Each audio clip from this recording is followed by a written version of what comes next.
etcétera. Es la mujer brillando de adentro hacia afuera, a su manera y sin parecerse a nadie. Marju González te acompaña para que veas que están juntas en esto de ser mujer, detrás del filtro y totalmente real.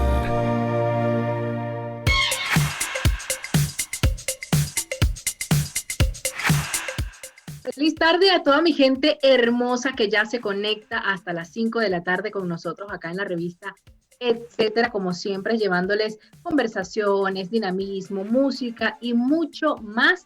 Bueno, el apoyo femenino ha despertado y nos ha demostrado que juntas podemos lograr muchísimas cosas. Así que a seguir conociendo mujeres maravillosas. Hoy tenemos una invitada especial, pero primero vamos a darle la bienvenida al equipo que nos va a estar acompañando en la dirección de la estación, musicalización y dirección técnica, Maylina Veda, quien les acompaña en la producción y locución de este espacio, esta servidora Marju González. Como siempre, les reitero nuestras líneas de contacto. Estamos a través de la web conectadoscontigoradio.com. También estamos en las redes sociales, Instagram, Facebook, Twitter. Allí pueden ubicarnos Conectados Contigo Radio. También pueden ubicar el link para descargar la aplicación, sea Android o iOS, porque en definitiva somos credibilidad, cercanía y entretenimiento. Y también agradecemos a quienes hacen posible llegar a ustedes, porque a esta hora de la tarde provoca un rico pan francés, ese de piñita o uno de guayaba. Si a ti lo que te provoca es un pancito a esta hora, corre a la cuenta de @buenpan.cl y consulta su servicio de delivery al 936-7801-6. Hoy vamos a estar hablando, bueno, aprovechando precisamente que estamos en la semana de la lactancia materna. Y bueno, tenemos una invitada súper especial que nos va a estar hablando un poco acerca de los mitos y realidades que están detrás de todo esto. Porque es que alrededor de la lactancia existen muchísimos temas y algunos no tienen nada que ver con el otro, algunos a veces confunden, otros desalientan un poco a las mamis que quieren amamantar, y es por eso que nosotros queremos profundizar un poquito estos temas, estos mitos, para limpiar un poco esos nervios que pueden tener las madres primerizas o que simplemente se escuchan por allá y se comienzan a hablar de esto. Por eso tenemos una invitada especial.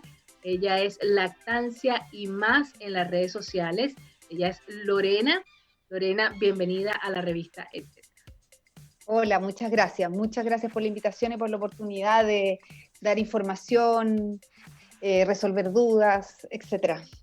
Mira, Lorena, estamos muy contentos, primero por tu disposición y segundo porque precisamente nos interesa muchísimo conocer este tema a profundidad, porque si bien es cierto, esta temática de la lactancia materna es muy extenso y lo ideal siempre es como ir conociendo un poco acerca de esta temática a través de los mitos que se manejan fuera, porque a veces, aunque parezca mentira, los mitos a veces llegan más rápido que las verdades o que las mismas realidades, y entonces nos empezamos a creer y a crear cultura alrededor de todo esto, y es por eso que, bueno, vamos a conversar un poco acerca de estos mitos. Hay muchísimos que pude investigar, pude ver que realmente existen muchas creencias que limitan a veces a la madre.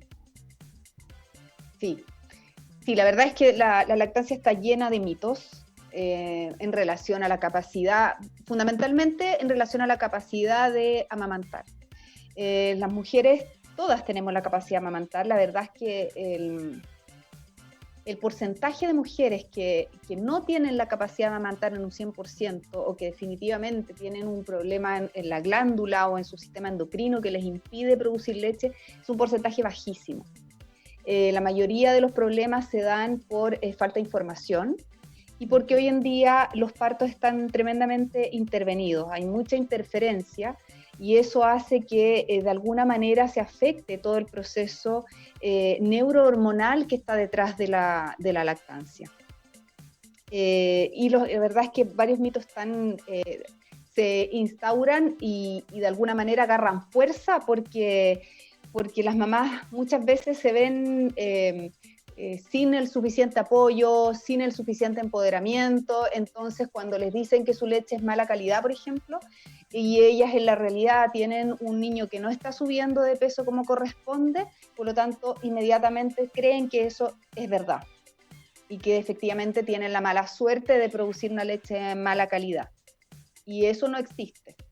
Eso, precisamente. Fíjate, yo tengo la experiencia de haber conocido a una chica, ella acababa de dar a luz, y ella de una había tomado la decisión de no amamantar porque su mamá no había amamantado y por ende ella decía que genéticamente no iba a poder amamantar, porque su mamá no había amamantado y que para ella iba a ser muy difícil, eso no sucedía y de hecho nunca intentó hacerlo.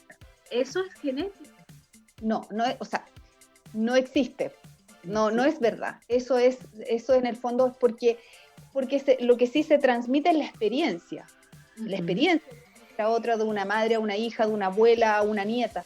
Pero no, eso es un mito, no es verdad. Es decir, que hay esas posibilidades de que si se intenta, obviamente se va a lograr. Por supuesto. Lo que pasa es que nosotros tenemos la capacidad, nosotros tenemos unas glándulas que reaccionan frente a las hormonas y funcionan como un órgano como cualquier otro. Es como poner en duda la capacidad del sistema sobre el sistema digestivo, por ejemplo, la capacidad que tiene de absorber nutrientes, por poner un ejemplo. La glándula es un órgano y que tiene la capacidad de producir leche como cualquier otro órgano del organismo.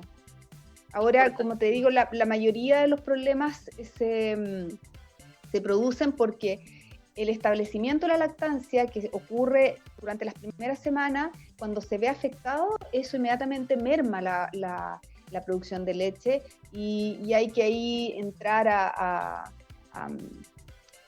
indicarle a la mamá, a tomar ciertas medidas.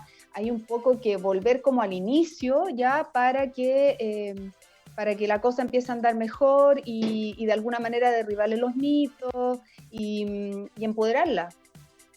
La verdad es que en cuanto a la lactancia, se habla de que, no sé, un 90% es confianza de la mujer, el otro 10% es lo que podría referirse a los conocimientos y el otro 10% a la práctica, porque además, sobre todo cuando estamos frente a una mujer que ha tenido su primer hijo, la cosa uno no debe esperar que ande de manera tan espontánea y tan perfecta durante las primeras horas, los primeros días. Esto es como ensayo-error.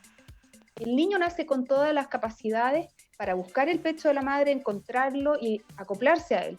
Pero la madre tiene que aprender, entonces tiene que recibir apoyo e información de una persona que haya pasado por una buena experiencia o un profesional que sepa que está actualizado en lactancia y que le enseñe. En el niño es innato, en la madre es más aprendido el tema. Entonces, así como además está abierta a la posibilidad de que le digan que ella tiene un problema y que no va a poder amamantar, también está abierta a la posibilidad de que le empoderen y le informen y le den las herramientas como para enfrentar el proceso.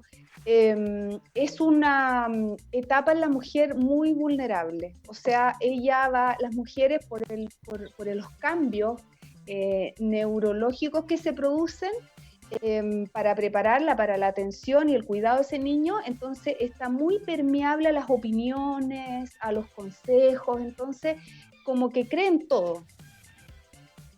Es una etapa muy delicada, de mucha vulnerabilidad. Entonces hay que tener mucho cuidado en lo que se les indica, en lo que se les aconseja, en lo que se les cuenta con respecto al tema. Importante eso. Fíjate, hay otro de los mitos que muchas de las mamis a veces escuchan y toman en consideración, y es que a veces ellas comentan o se comenta acerca de la cantidad de líquidos y hasta el agua de la avena para poder producir mayor cantidad de leche. Háblame. Sí, mira, nosotros en general las que trabajamos en lactancia siempre les decimos a las mamás en relación a los alimentos prohibidos. Para nosotros puede parecer, por la cultura de nosotros y lo que nosotros estamos acostumbrados a comer, puede parecer que algún alimento nos puede caer mal a nosotros, le puede caer mal al niño, pero tenemos que pensar que hay otras culturas donde la gente come cosas totalmente distintas y que de repente su dieta está basada en cosas que nosotros consideramos que nos va a hacer mal. Entonces, eso es un mito, partiendo por esa base. La producción de leche está dada inicialmente por un tema hormonal, cuando recién se produce el parto. Pero ya pasados los días, esto empieza a más bien basarse en lo que es la demanda, en la cantidad de veces que nosotros damos el pecho al día, la frecuencia y el nivel de vaciamiento del pecho. Eso es lo que realmente comanda la producción, pero no los alimentos. Hay alimentos que tienen esta, fama de ser galactogogos. El galactogogo es un alimento, suplemento, medicamento que tiene la posibilidad de aumentar los niveles de prolactina. La prolactina es la hormona que es la que produce la leche propiamente tal, ¿ya? Pero resulta que para tener una buena lactancia, no solamente tenemos que tener niveles de prolactina ideales, además que los niveles de prolactina son individuales en cada mujer. O sea, yo mido los niveles de prolactina en una mujer lactante y en otra, y la verdad es que sus niveles van a ser completamente distintos teniendo ambas lactancias exitosas. Entonces sí, claro, yo puedo elevar la prolactina, pero si no tengo un buen acople, si la mujer le limita las cantidades de veces que lo pone al pecho, entonces no voy a solucionar el problema. Los galactogogos y principalmente los medicamentos que se usan se recomiendan cuando hay algún tipo de déficit en la estimulación. Por ejemplo, cuando las mamás están separadas de sus niños, cuando tienen los bebés hospitalizados, o en el caso de mamás que tienen que intentar una relactación, porque en algún momento su niño empezó a tomar fórmula y ellas quieren darle lactancia materna exclusiva, entonces eso es como un apoyo, ¿ya? Pero la verdad es que no hay suficientes estudios que avalen que si yo como más avena o si yo tomo más líquido voy a tener más leche. La verdad es que uno tiene que comer saludable, tiene que tomar el líquido que el organismo le pide, dar pecho da sed, por lo tanto es normal que las mamás tomen más líquido, pero no necesariamente un líquido que el organismo no se los pide. No porque yo me tomo 5 litros al día voy a tener más leche, porque no está dado por eso. La producción está dada por la estimulación y vaciamiento del pecho, principalmente. Perfecto, muchísimas gracias por esa respuesta, Lore. Mira, nosotros vamos a hacer una pausa musical y vamos a volver para seguir conversando acerca de los mitos y realidades de la lactancia materna. Bien interesante este tema, así que quédense allí en la revista Etcétera. Seguimos en la revista Etcétera y seguimos acá en Conectados Contigo Radio, bueno, conversando con Lorena Touré. Ella es matrona, consultora internacional de lactancia materna IBCLC, y con ella precisamente estamos conversando acerca de los mitos y realidades de la lactancia materna. Importante, habíamos conversado acerca de algunos de los cuales yo ya tenía conocimiento, porque son esos mitos de las abuelitas, yo los llamo así. Las abuelitas siempre dicen algo como, tiene fiebre, gripe o algo, y enseguida sacan una matita o algo que tomar, y así pasa también en el tema de la maternidad. Todos saben todo y todos tienen sus verdades, pero siempre es bueno conocer el trasfondo e ir profundizando en estos temas, más aún cuando, si de repente uno no es madre, pero te toca ir a visitar a una, ¿verdad? A veces tocar esos temas o dar recomendaciones de los cuales tú no tienes conocimientos reales, no deberíamos hacerlo. Entonces, por eso estamos acá hablando de mitos y realidades. Lore, hablando de temas estéticos, más que todo, se ha escuchado o se ha tocado este tema acerca del tamaño de los senos, que tiene que ver con la cantidad de leche que se produce. ¿Qué tan cierto es? No, la verdad es que hay que partir de la base que cada lactancia es individual, en todo sentido, ¿ya? La leche que produce una madre en calidad y en cantidad es perfecta para ese hijo, ¿ya? Ahora, ¿qué diferencias pueden haber? Primero, el organismo de nosotros, el cuerpo es asimétrico. Eso significa que yo puedo tener un pecho diferente al otro, incluso en tamaño o en cantidad de glándulas, ¿ya? Es normal que de repente produzcamos más de un pecho que del otro, ¿ya? Pero eso no significa que tengamos un problema de capacidad o que vayamos a tener problemas en la lactancia. Y los pechos pequeños tienen la misma capacidad de alimentar normalmente y efectivamente a un hijo que los pechos que son más grandes, ¿ya? Muchas veces, o sea, la gran mayoría del tejido mamario está compuesto por grasa, por lo tanto no podemos saber exactamente cuánta glándula hay. pero la capacidad que tiene la madre, independiente de la forma y el tamaño del pecho, es exactamente la misma para todas las mujeres. Entonces no hay que pensar que porque yo tengo un pecho más chico, más grande, entonces la capacidad que yo tenga de que mi hijo esté bien alimentado va a depender de eso, en absoluto. Importante Incluso, eso. en la cirugía, quería aprovechar las cirugías de aumento Ah, mamario, donde hay implantes, ¿sí? Se puede también amamantar. Lo que sí hay que entender, y eso es importante, es que las mamás lo sepan, sobre todo las mujeres que quieren de repente someterse a una cirugía de ese tipo, que no han tenido hijos, es importante cómo se efectúe la cirugía, por dónde se introduzca el implante, porque hay ciertas estructuras anatómicas en la mama que tienen que permanecer lo más indemne posible, sin tanto, digamos, manipulación o daño. Porque en ese sentido podría haber el día de mañana algún problema de no necesariamente producción, generalmente se producen a veces obstrucciones, porque cuando nosotros hacemos un corte en el tejido y viene todas las células de reparación, a veces se producen adherencias, ¿ya?, que pueden afectar los conductos en la mama. Entonces podría de repente esa mujer estar más propensa a tener obstrucción, un problema en la salida de la leche, ¿ya? Entonces es importante que se lo mencionen al cirujano, que el cirujano les explique para que el día de mañana, cuando enfrenten una lactancia, entonces sepan de repente distinguir si algún tipo de dificultad puede tener que ver con la cirugía o no, ¿ya?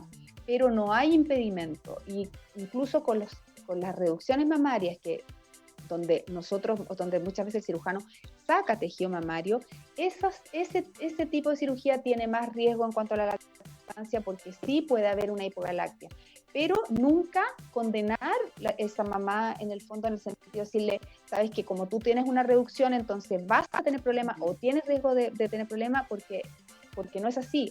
Hay mujeres que han tenido reducción mamaria y que han logrado lactancia materna exclusiva.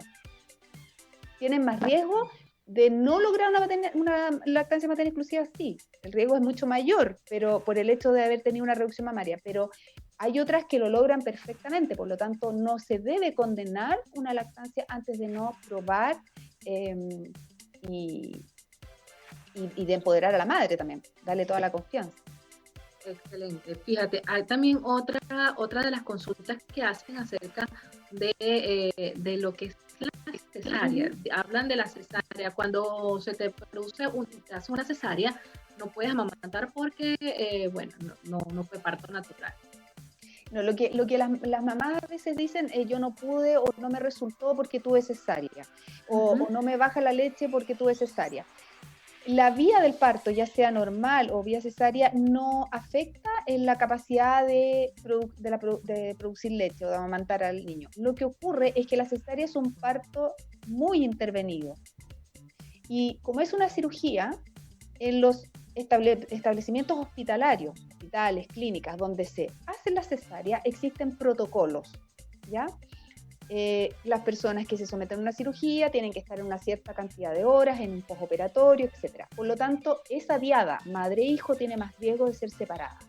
Y los problemas de lactancia se producen también porque hay separación a veces excesiva de la madre con el niño, sobre todo en las primeras horas, que son fundamentales. Ya está comprobado científicamente y por estudios que se han hecho durante muchos años que los niños que tienen libre acceso al pecho en el momento de nacer, sin intervención, y que tienen un acople espontáneo, un agarre espontáneo dentro de las primeras horas, 2 primeras horas, especialmente la primera hora posparto, tienen mucho menos problemas después de acoplarse y de alimentarse al pecho, ¿ya? Entonces, estos niños que son separados de su mamá, incluso no necesariamente en cesárea, sino que el parto normal a veces los toman y priorizan el examen físico, el peso, la medición, antes de permitir que ese niño se encuentre con su madre y de alguna manera ambos inundarse de las hormonas que están involucradas en la lactancia y que se produzcan de manera normal, como les decía inicialmente, estos cambios cerebrales, sobre todo en el cerebro de la mujer. Entonces, todo esto influye muchísimo. Y cuando hay separación, cuando hay intervención, entonces esto se ve afectado y después, a posteriori, se le culpa generalmente a la capacidad de la madre, a la leche de mala calidad, o etcétera. Pero es eso más que nada. La verdad es que la cesárea no tiene ningún impedimento como cirugía en sí. Tampoco la anestesia. Tampoco. Eso también lo iba a comentar. Puede haber, claro, puede que, o sea, no solo los niños que nacen por cesárea, los niños que nacen por parto normal y si la madre ha recibido dosis de anestesia, sí puede también el niño nacer un poco más aletargado y eso sí puede afectar, ¿ya? Pero en la cesárea propiamente tal, la mayoría de los problemas son porque esos niños se van a neonatología o hacia la cuna mientras la madre está en recuperación y se pierde ese tiempo que es precioso y que es sagrado. De hecho, se llama la hora sagrada. Wow, importantísimo tomar en consideración eso. Nosotros vamos a hacer una pausa musical, Lore, y vamos a volver con más mitos porque es que son muchos, hay muchos detalles en los cuales hay que tomar en cuenta para poder compartir con nuestra audiencia, así que quédense allí. Con la revista Etcétera estamos conversando sobre mitos y realidades de la lactancia materna. Seguimos acá en la revista Etcétera y en Conectados Contigo Radio, bueno, conversando con Lorena Sauré, matrona, consultora internacional de lactancia materna, y bueno, hemos pasado por varios mitos importantes de los cuales yo consideraría que son bien importantes porque son los que más se hacen las mamis, más aún cuando son primerizas con el tema de la lactancia. Hemos hablado de la estética del seno, hemos hablado de la cantidad de alimentos que se consumen, si tiene que ver con la cantidad de leche que se produce. En este caso hay un tema importante y es el tema del calostro y de la cantidad de leche que se produce, que si es suficiente para alimentar al bebé. Ese es uno de los miedos que más da, porque hay bebés que tienden a llorar y enseguida es como algo automático, listo, esto no lo está alimentando. El calostro es leche también, es la primera leche y tiene características totalmente diferentes en cuanto a la cantidad y a la consistencia, y eso tiene una explicación. El recién nacido tiene una capacidad gástrica, vale decir, el tamaño de su estómago es muy pequeño y va a ir en aumento a medida que él va creciendo, va aumentando su capacidad gástrica, sus necesidades, y eso va en paralelo con la producción de leche de la madre también. Entonces, las personas tienden a creer que porque el calostro sale en poca cantidad, entonces el niño va a quedar con hambre. El calostro es sumamente importante que el niño lo reciba porque tiene muchas células del sistema inmunológico. Se habla de que es la primera vacuna. Entonces es fundamental que el niño lo tome, ¿ya? Y la etapa calostral además es diferente a cuando ya baja la leche en el sentido que el pecho conserva las mismas características, es un pecho que está blando todavía, muy similar a cuando está durante el embarazo. Por lo tanto, eso va a permitir que el acople sea más fácil para el niño, para un recién nacido que va a nacer con las capacidades y con sus reflejos capacitados como para la succión y para efectuar el patrón de succión. Pero esto tiene que afirmarse de todas maneras. Entonces, al tener un pecho blando, le va a ser bastante más fácil. Entonces, es importante que el niño se ponga el pecho cada 1 hora y media, incluso máximo, en la etapa del calostro. El calostro además va a permitir la salida del meconio, que son las primeras deposiciones del recién nacido, ¿ya? Y entonces, cuando ya a la mamá le baja la leche, que en promedio es al 4.º día, puede ser al 3.º, puede ser al 5.º, entonces ya la leche tiene otra consistencia y el niño entonces ya está más capacitado, ha ensayado más el patrón de succión, por lo tanto le es más fácil también ingerir un líquido más líquido, ¿ya? No tan espeso como en el caso del calostro. O sea, el calostro, la explicación de por qué es así espeso y tiene esa consistencia y que sale en pequeña cantidad es porque le permite al recién nacido establecer bien su patrón de succión, ¿ya? Por lo tanto, no es necesario darle ningún tipo de fórmula, porque además la fórmula se da generalmente en cantidades que no son fisiológicas para ese estómago. Son cantidades muy grandes y además se dan la mayoría de las veces con un chupete, con mamadera. Y eso produce confusión, porque altera el patrón de succión en el niño. Los recién nacidos son muy susceptibles a las experiencias que van teniendo y las huellas cerebrales que les van quedando en el cerebro. Por lo tanto, ellos vienen para succionar el pecho y para que la impronta cerebral sea en el pecho de la mamá y no con una mamadera. Entonces, cuando nosotros introducimos un chupete, ya sea de entretención o una mamadera, alteramos eso. Fíjate, cuando se habla de la lactancia prolongada, que ya pasan más de 10 meses de lactancia, se habla de que ya la leche que tiene la mamá no aporta nada al bebé. ¿Eso es cierto? No, la leche materna nunca deja de ser un aporte, ¿ya? Y además que hay que saber que la lactancia materna no solo es un aporte nutricional, no solo es un fluido vivo que va a aportar defensas al sistema inmunológico del niño, sino que también tiene beneficios psicoemocionales para ese niño. Y los efectos que tiene al principio, o sea, en los primeros meses, son diferentes a los que va a tener los beneficios, digamos, se torna más hacia el lado psicoemocional ya después del año y medio. Aún así, la leche siempre es una fuente de alimentación sumamente importante y que se va a adaptar a las necesidades de ese niño. Muchas veces las madres les indican cortar la lactancia al año porque la leche, se dice que la leche es agua, y eso es totalmente distinto. Tiene la capacidad de adaptarse al punto que el niño, cuando comienza a ponerse más activo, que es cuando empiezan a caminar al año, la leche tiene un cambio en lo que es el tema de la composición calórica, del aporte calórico al bebé. Entonces es falso que la leche en algún momento ya no sirve. Aun cuando ese niño esté comiendo otros alimentos, el contacto con su madre a través del pecho es algo que lo va a calmar, le va a entregar seguridad. Los niños que toman lactancia materna exclusiva, la verdad es que recurren al pecho como una fuente de contención, y eso es sumamente importante. Eso está relacionado con la salud mental.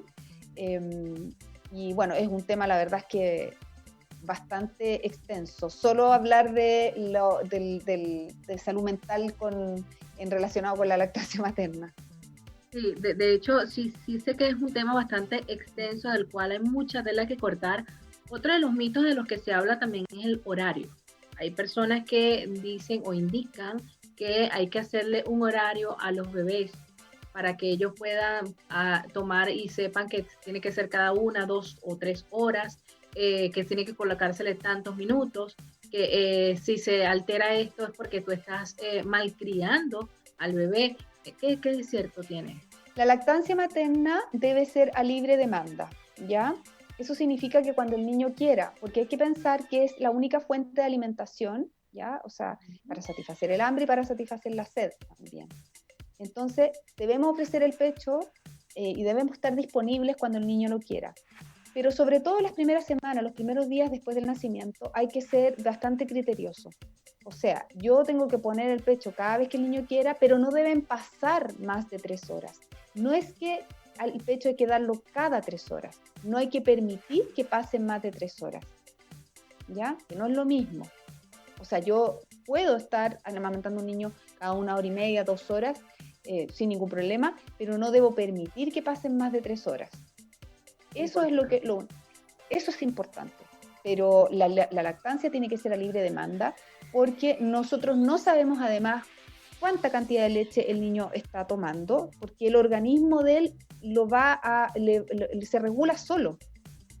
Esa es la diferencia también con los niños que toman fórmula, porque la fórmula también se debiese dar a libre demanda, pero como se da en mamadera y como la mamadera hace que el niño ingiera mucho más leche de la que realmente necesita, entonces ahí, en ese caso, se recomienda más tener un horario o que no se pase, digamos, de un cierto volumen. Pero en el caso de la lactancia materna es absolutamente libre, no existe la obesidad incluso por lactancia materna, Por lo tanto, no hay que poner horarios. Y además porque el niño pide el pecho para un montón de cosas, o sea, para dormir, para sentirse contenido, cuando tiene sed, etc. Por lo tanto, no hay que limitar las tomas. Importante, fíjate, los sustos, disgustos, problemas que pueda tener la madre, en algún momento ocasionan que pueda cortar la producción de leche. El estrés ya produce una interferencia con la acción de la oxitocina. La oxitocina es la hormona que está encargada de la eyección de la leche, de la salida de la leche, y es una hormona muy sensible al estrés. Si bien es una hormona que protege del estrés, a la vez es una hormona muy sensible al estrés. Por lo tanto, cuando una madre es sometida a una situación de estrés, es probable que en el momento tenga problemas para la eyección de la leche, pero en ningún caso se le va a cortar la producción, porque la producción, el que se corte la producción es algo paulatino, no ocurre de un momento para otro. Yo puedo tener problemas en que la salida de la leche, pero no se me va a cortar. Uno de los mitos, Lore, que se habla es acerca de la mastitis. Sí. Que si se debe suspender la lactancia cuando se está sufriendo de esto. No, bueno, ese es un temazo, porque la verdad es que la mayoría de los profesionales que tratan las mastitis indican que se corte la lactancia, y es lo que menos hay que hacer, porque lo que nosotros tenemos que lograr cuando hay una mastitis es que el vaciamiento del pecho sea más frecuente, porque justamente el que la leche quede dentro de la mama va a aumentar más la posibilidad de que esa infección se mantenga, se siga, digamos, manteniendo en el pecho, aún con el tratamiento de antibióticos. Esa es la medida más importante, que es seguir la lactancia, incluso cuando hay problemas de absceso. Cuando las madres tienen que drenar la zona de la mastitis, generalmente le dicen que se tiene que cortar la leche, y eso es un error. Lo que tenemos que lograr es que haya un mayor, un movimiento, digamos, del flujo de leche. Que eso no se detenga. Fíjate, otro de los mitos de los que se habla también es acerca del deporte, realizar algún tipo de deporte durante la lactancia que produce problemas a la hora de amamantar. ¿Eso es cierto? No, la verdad es que no. Mira, hay una cosa que hay que saber. Bueno, el deporte obviamente produce un gasto calórico, ¿ya? Pero el organismo es tan sabio que siempre va a priorizar, así como en el embarazo, el organismo materno prioriza las necesidades del feto, durante la lactancia va a priorizar la composición de la leche, ¿ya? Entonces, si yo tengo una alimentación balanceada, si yo hago deporte pero me alimento bien, no voy a ver mermado mi organismo, digamos el organismo de la madre. Difícilmente va a afectar eso a la leche o a la calidad de la leche. La verdad es que eso no ocurre, porque incluso en madres que están severamente desnutridas se podría ver una pequeña diferencia en algunos nutrientes. Pero en mujeres que no tienen ese problema, aun cuando hagan deporte, no se les va a ver afectado en absoluto. Antes podría haberse afectado el organismo materno, antes que la calidad de la leche, ¿ya? Pero también depende mucho como cuando le dicen también a las embarazadas, no es el momento de ponerse a hacer deporte si la madre no ha hecho deporte antes. Sí. La lactancia igual. También puede ser un tema. Otro temazo que lo toman como mito y que le da más de un susto a más de una, es el que mientras estoy lactando o durante la lactancia no puedo quedar embarazada. Claro, lo que pasa es que la lactancia protege, ¿ya? Mientras es exclusiva y mientras el niño no reciba nada, ¿ya? Ningún alimento ni líquidos mientras está amamantando. Eso significa que si es así, vamos a tener un niño que está en el pecho muy seguido, día, incluso noche. Entonces, el nivel de hormonas que se producen durante la lactancia va a estar a niveles donde se va a ver detenido el proceso de ovulación, el ciclo en la mujer. Pero cuando ya el niño empieza a ingerir otros líquidos a partir de los 6 meses, donde se inicia la alimentación complementaria, la protección que pueda tener la lactancia materna como método anticonceptivo baja inmediatamente. Eso es solamente lactancia materna exclusiva y los primeros meses, y tiene que ser exclusiva, tiene que haber un mínimo de tomas en 24 horas como para decir que está...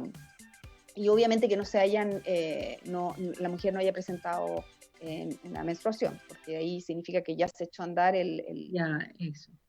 Sí. Eso hay que tomarlo en consideración. Fíjate, otro, ya para finalizar, hay uno que tiene que ver con la higiene y esa constante necesidad de lavar el pecho antes, durante, después de amamantar.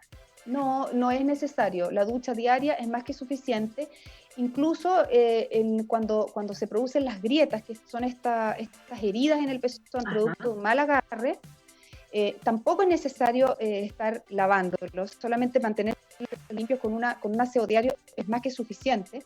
Y es porque también así yo permito que la regeneración celular de la piel, la zona que está dañada, se regenere, cicatrice y forme una nueva capa de piel, digamos, sana. Entonces no es necesario, incluso tampoco se recomienda el parche de leche, que hasta hace unos años atrás se recomendaba. Eso también, los últimos estudios indican que no es necesario y que tampoco es bueno ponerlo cuando hay grietas. Antes se recomendaba mucho para las grietas, ahora no. El pecho hay que dejarlo, en el caso de tener mucha sensibilidad o tener una pequeña grieta, dejarlo al aire, pero no poner ni ungüentos, ni cremas, ni infusiones, ni tampoco estar lavándolo, porque cuando yo hago eso rastro las células que el organismo está formando, por lo tanto le hago más difícil el trabajo de reparación. No se permite cicatrizar como tal.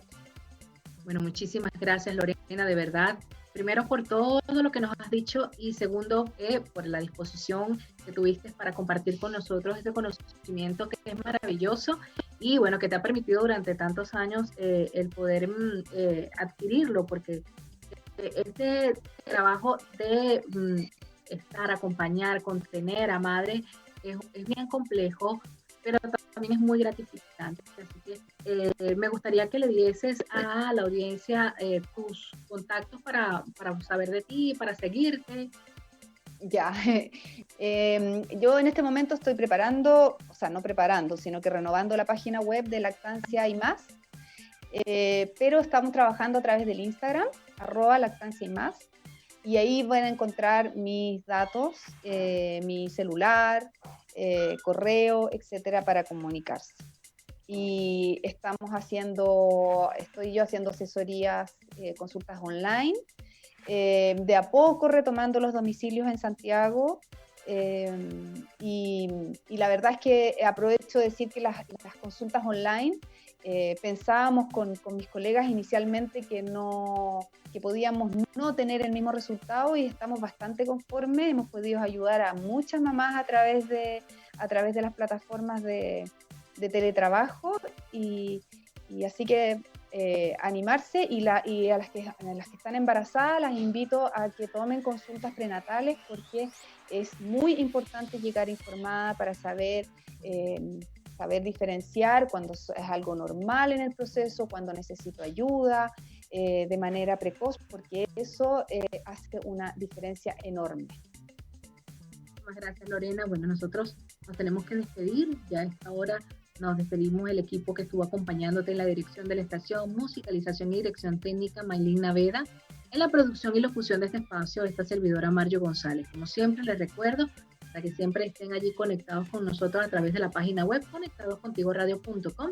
También en nuestras redes sociales puedes conseguir el link para que puedas descargar la aplicación y nos lleves donde quiera que vayas. Allí vamos a estar acompañándote con buena música, con programas entretenidos y como siempre dejándote credibilidad, cercanía y entretenimiento.